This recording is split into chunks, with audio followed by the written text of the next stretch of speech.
if you get good at the words, the etymology of words and the meaning of words, you become like a master in this matrix down here, because the words reveal the heart. The words that people speak reveal their heart, and they cannot hide from it. Now, if you also study body language, because body language, everything is a word. And body language is a word, so everything that comes out of their mouth and their body language reveals the whole.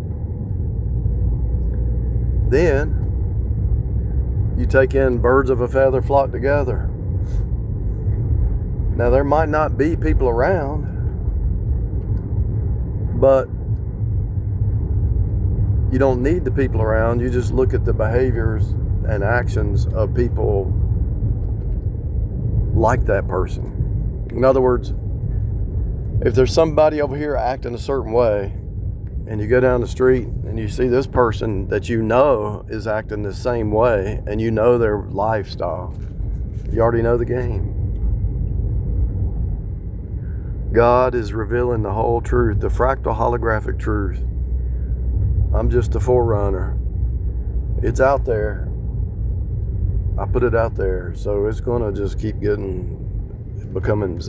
I think the reason they want to stop me is because when you realize you're in the Bible, just like you can rightly divide the Bible, you can rightly divide this place. Like that guy's driving a red truck, I wouldn't trust him. Anybody driving a red car, I don't trust or know too much. Before I got saved, I had a red Mustang, and it was all about me until I got saved. I would have been a narcissistic psychopath if I wouldn't have got saved. By the grace of God, I got saved. Because think about it, if you don't get saved, what are you going to do? Where are you going to end up?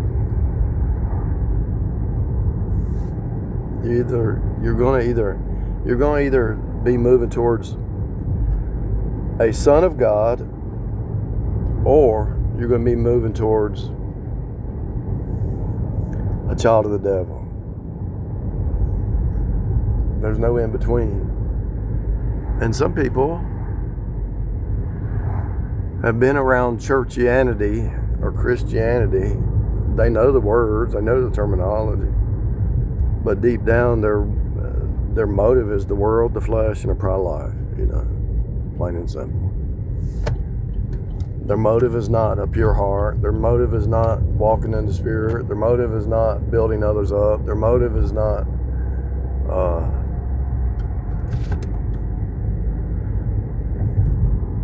taking up their cross daily. Their motive is not anything to do with the way it's supposed to be. Is that a new restaurant? I think I just found a new restaurant they're getting ready to build. But for some reason, when they put a restaurant over here, it usually crashes and it doesn't last too long.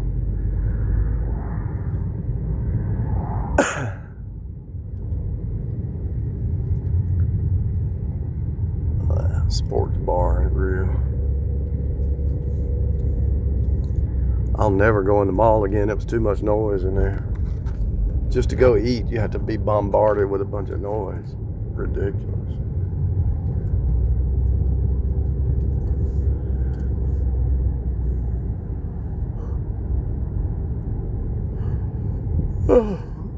The unsaved want to know your strength. They want to know your power. Because, they're using witchcraft and sorcery and all that stupid stuff. But it don't work on you because you're covered by the blood.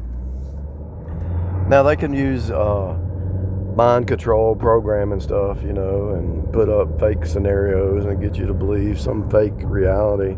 And if you believe that fake reality or projection, you're going into a fake reality bubble, which is a lie. So it's kind of like when Dr. Strange went into the Wanda the Witch, her little orchard. It looked like a nice orchard, but when she released the spell, it was just rotten tomatoes or rotten fruit. It was all rotten. The spell can pull you in for a season, But then, like Dr. Strange he didn't really wake up.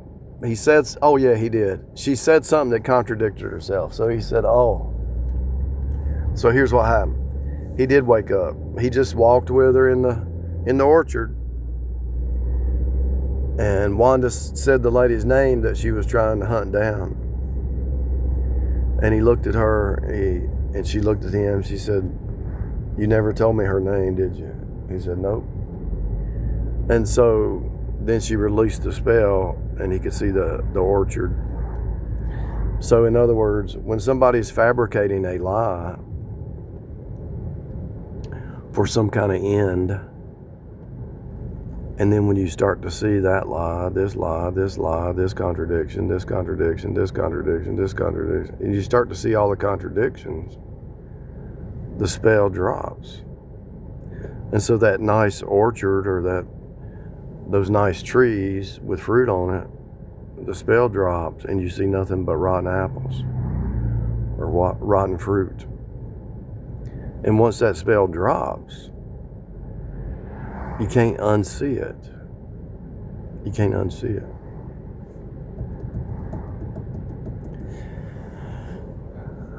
Now, Doctor Strange probably loved Wanda as an Avenger or whatever, because she was on his team at one time, and she just lost her mind. You know, he realizes she probably lost her mind.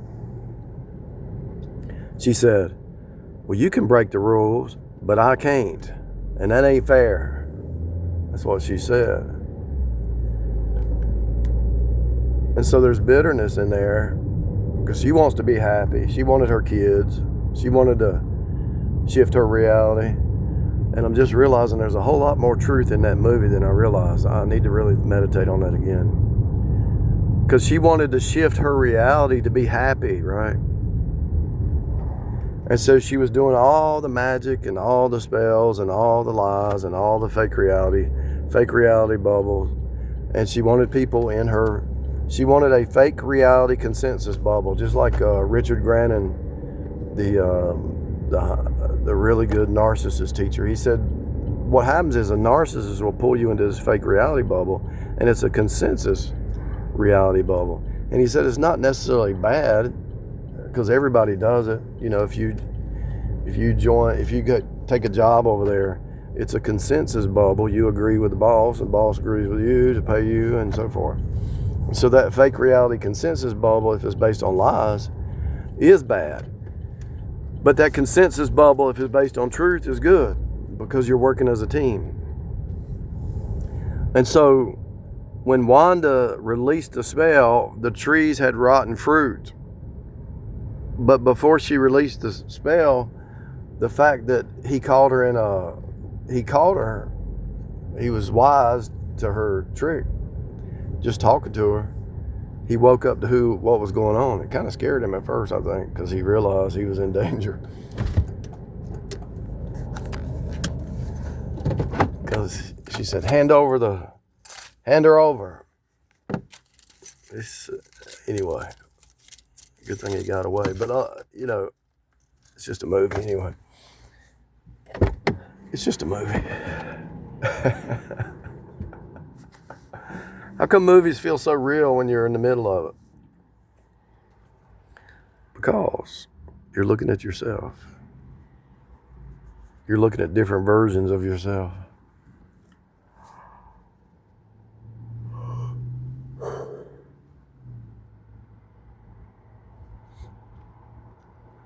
So somebody goes off into delusion, deception, or somebody was trying to trap you, or a honeypot or something like that, trying to pull you in through a honeypot situation.